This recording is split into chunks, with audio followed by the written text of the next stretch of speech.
Olá pessoal, tudo bem com vocês? Agora estou trazendo mais uma partida do grande torneio de Zurich 1953, onde 15 dos maiores jogadores do mundo da época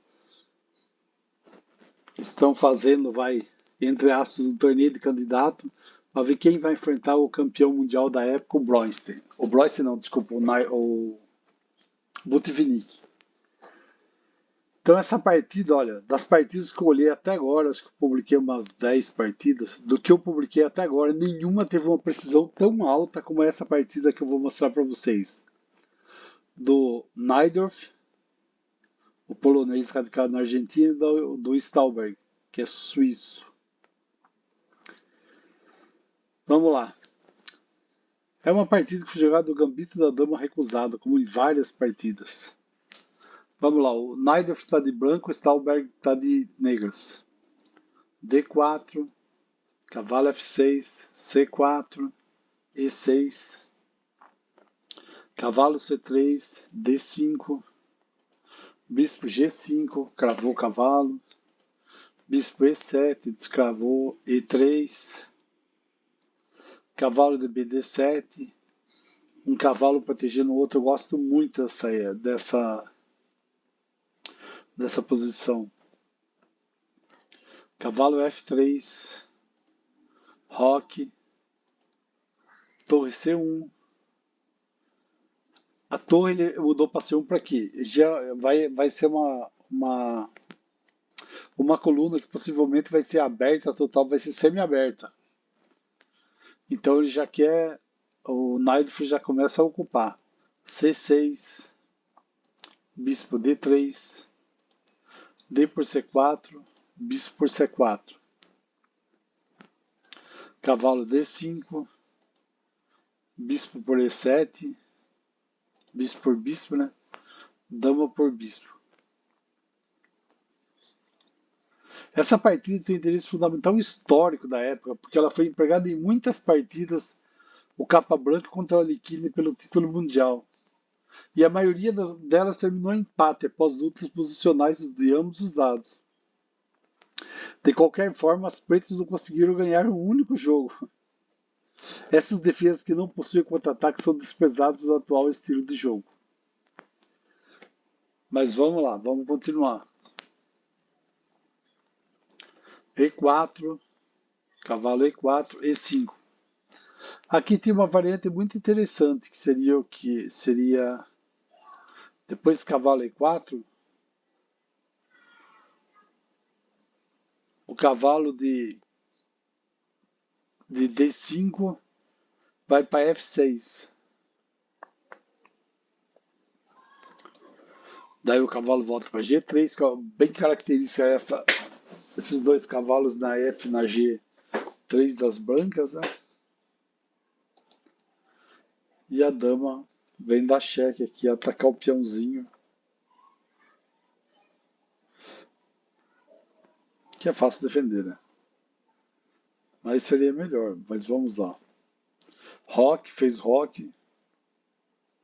Ele nem tentou ganhar o peão ali, né? Porque ele ganhava um peão. Não ganhava, mas tinha chance. Mas vamos lá. Em vez do roque, quais variantes podia ter feito? Ó? Essa daqui, D por E5, cavalo por E5, bispo por cavalo, bispo por D5, cavalo F3, G por F3.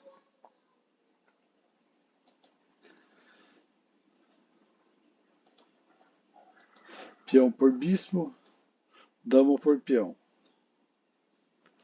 Ganhou um peão a mais, mas dobrou aqui os peões na coluna F.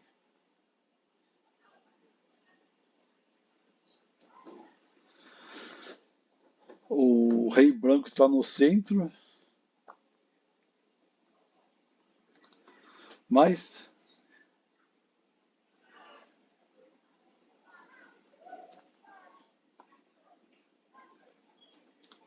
ou também uma outra alternativa seria bispo D5, bispo por D5, C por D5, cavalo C3, atacando o peão.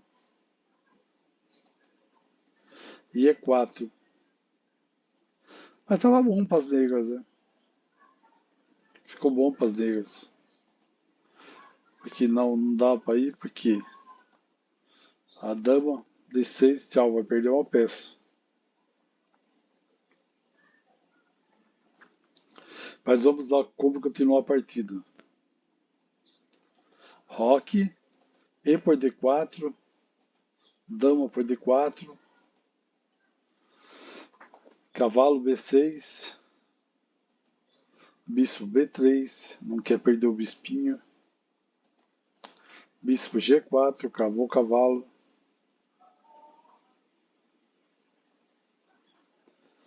cavalo G3, bispo F3. Aqui, como mais tarde, Stauberg mostra sua marca, especialmente característica quando brinca com o preto, porque geralmente inclui trocas diretas baseadas em possibilidades táticas, imaginando que, mais cedo ou mais tarde, ele será capaz de especular para empatar. Graças à sua experiência e capacidade tática, ele acredita que poderá neutralizar qualquer ameaça que possa surgir. No entanto, se Stauberg quer tocar as damas, ele deve manter seu bispo, porque o bispo branco será melhor que o cavalo preto no final das peças. Menores, embora essa vantagem por si só não seja suficiente naturalmente para vencer. G para F3, dama F6. Tendo em conta que o bispo negro deixa o tabuleiro em uma única jogada, esse lado deve evitar a troca de damas por tempo indeterminado. Então, essa variante aqui seria justamente para evitar isso. Torre de AD8, torre de FD1, torre de FE8. O preto não está em perigo, é quase certo que as brancas começariam a procurar a troca de damas para seu próprio benefício. Por exemplo, cavalo por F5,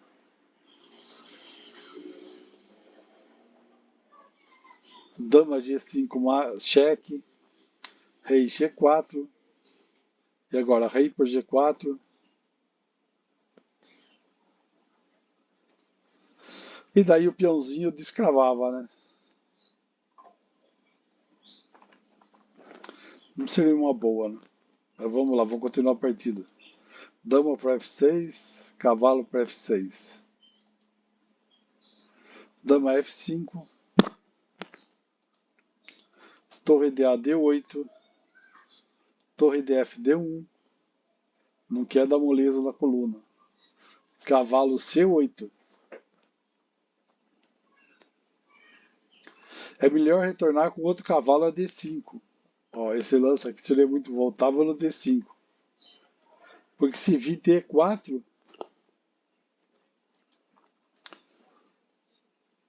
cavalo F4.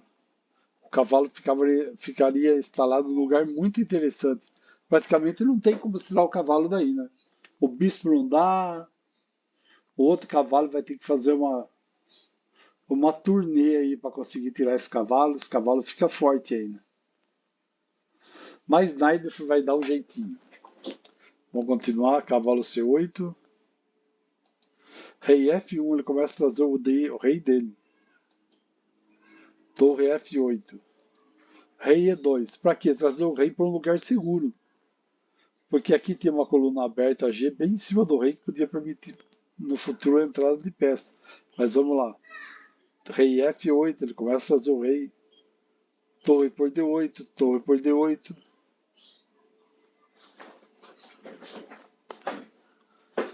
Torre G1. Já que o rei vai estar cuidando da coluna D, que é a única coluna inteiramente aberta, a branca começa a atacar no G1, na aberta, atacando o peão de G7. No Q8, ele jogou o cavalo em E8 para defender. O que acontece? O preto fez isso porque ele não tem a menor intenção de jogar G6. Mesmo que esse movimento evite muitas das dificuldades que ele encontrará mais tarde. Na próxima fase do jogo, veremos como esse lado cria um bom número de fraquezas ao avançar todos os peões, exceto o único que deveria ter avançado. Torre G4. Deve ser dito que as brancas acumularam gradualmente realizações posicionais importantes.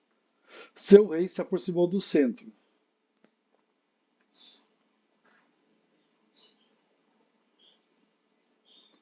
A torre está na quarta linha, onde ele pode atacar os peões pretos. O bispo controla pontos importantes, principalmente o F, atacando o F7. O cavalo está numa posição ativa.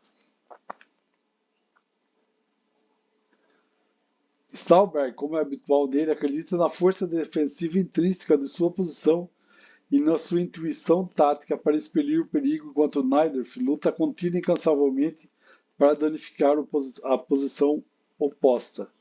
Jogou cavalo E7. Mesmo essa troca de cavalos não deve ser considerada um sucesso para os negros. O cavalo restante não pode criar nenhuma ameaça, enquanto o par de cavalos poderia, pelo menos, conseguir desviar o bispo branco de B3, aliviando a pressão do inimigo em D5, que é melhorada após cada troca.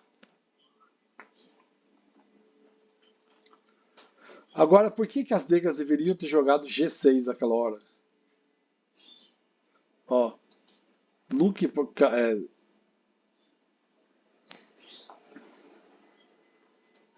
aqui temos o Nuke por E7, Rei por E7, Rei E4, cheque, Rei F8, Rook A4, começou a atacar os peões.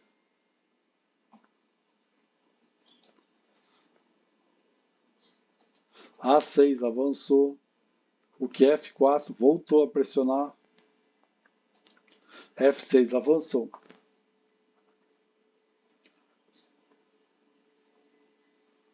O bom resultado que a Stauberg obtém de seu estilo desleixado é surpreendente. Testemunhe que essa posição negra permanece sem ser completamente perdida, apesar de uma série de imprecisões, e do ponto de vista estritamente posicional, simplesmente jogada ruins. É verdade que a escolha deles é limitada, eles não podiam ficar no 28 Rook D7 ou 28 Rook D6. Mas depois de cavalo F6, no lance 28, poderia ser mantido. Como na partida, as brancas continuam a reforçar essa posição com E4, F4 e F5. E F4 novamente, seguidos por A4. E depois mover o B4, avançando a massa de peões, ganhando progressivamente mais espaço e mais espaço. Uma característica importante da posição é que o ponto E5 não é favorecido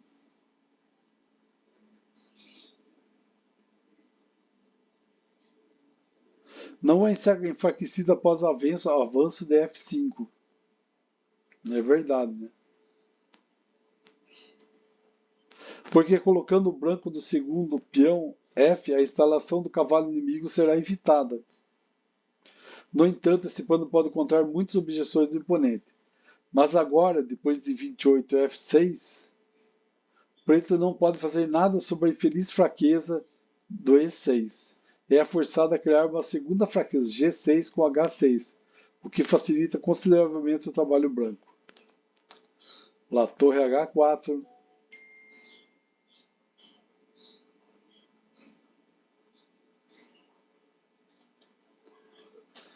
Torre H5. Uma esplêndida jogada. Tendo completado seu trabalho na quarta linha, a torre agora está instalada na quinta, condenando os peões pretos a uma passividade absoluta. O branco agora estabelece uma nova conquista do espaço, avançando peões e incorporando seu rei à ofensiva. Nuke C7, cavalo C7, F4, rei E7, torre C5, torre D6, protegendo os peões da terceira linha da negra, Rook C1, O melhor lance seria F5. Ele tirou uma fraqueza dele, que foi o peão, e esse peão vai segurar o avanço do peão de G. E descravou o peão dele. Desculpa. Tirou o peão dele daí. Então vamos lá. B6. Agora que podia, ó, seria F5, H4, H5, Rook G1, Rei F6. Aquele peãozinho fraco, aquele peãozinho de G7 é bem fraco, né?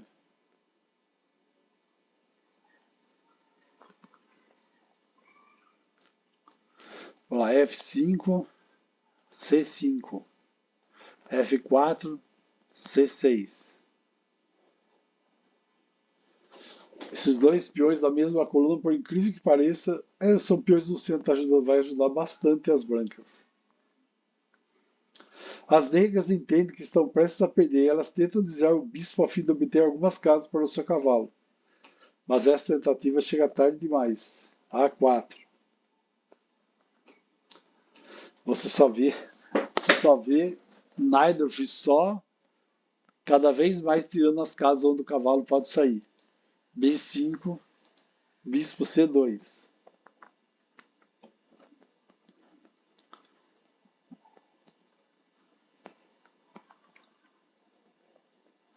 Agora tinha duas variantes, né? Porque podia ser bispo C2, C4, bispo E4, torre B6, B3.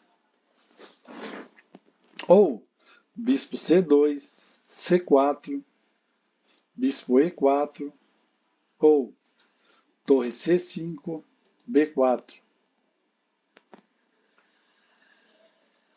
Isso daí seria uma vantagem branca. Vamos voltar. Torre C6, cavalo E8, bispo E4, ameaçando a torre. Torre C7, bispo D5,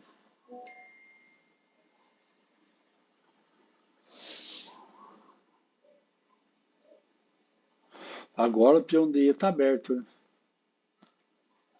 C4, E4, cavalo D6, A por B5, A por B5, Rei E3. O rei está participando ativamente do jogo, né? Já tá chegando no centro. Rook A7. Aqui o melhor lance seria B4.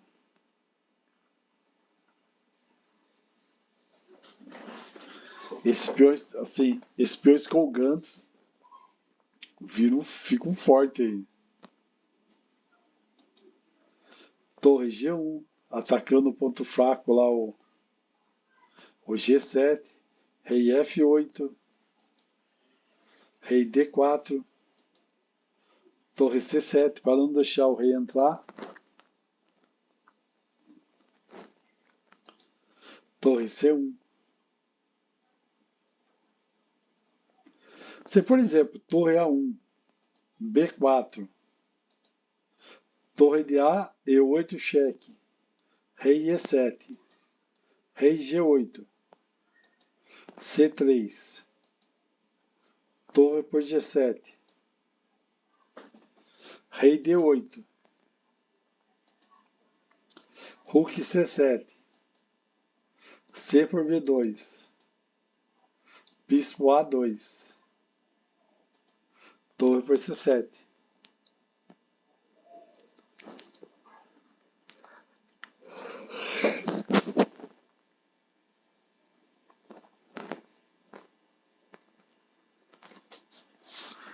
Mas vamos voltar ao lance da partida.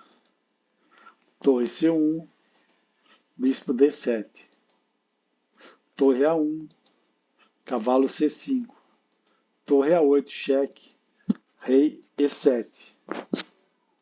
Agora avançou E5, foi uma jogada muito importante essa. que vai ser praticamente decisiva. Cavalo B3, cheque. Rei C3, cavalo MC1. Qual seria uma boa alternativa?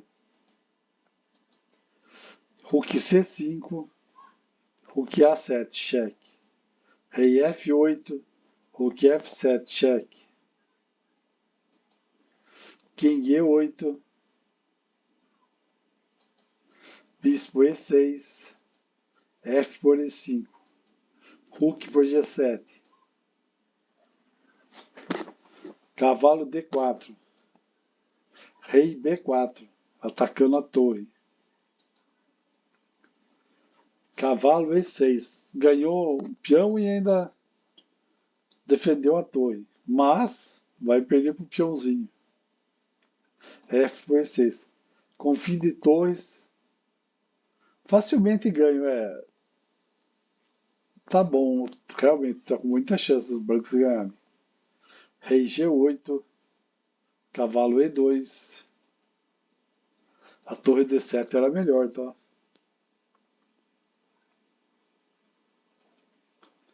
Rei D2, cavalo por F4,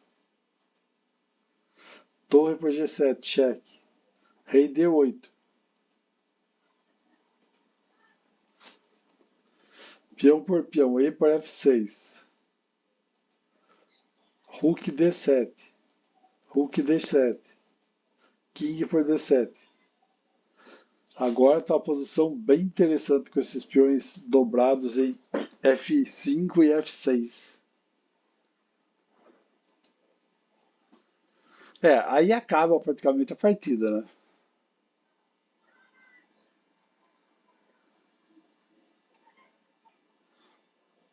Porque se o rei captura, avança o peão. Se o rei capturar, avança o peão e vai coroar. Então ele não pode tomar o bispo. Que coisa, hein?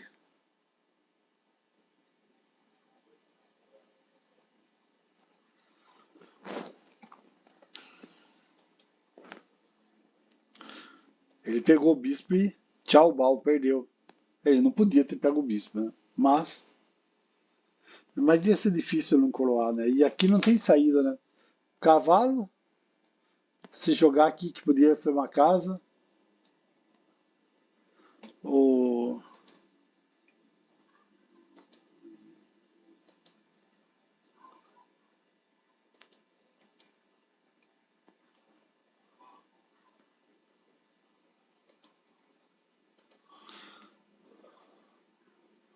Só para você ter uma ideia, essa partida, como eu disse, foi a precisão mais alta. O Najdorf teve 96,7 e o Stauberg teve 92,5. Imagine pro xadrez daquela época que você não tinha computador, poucos livros.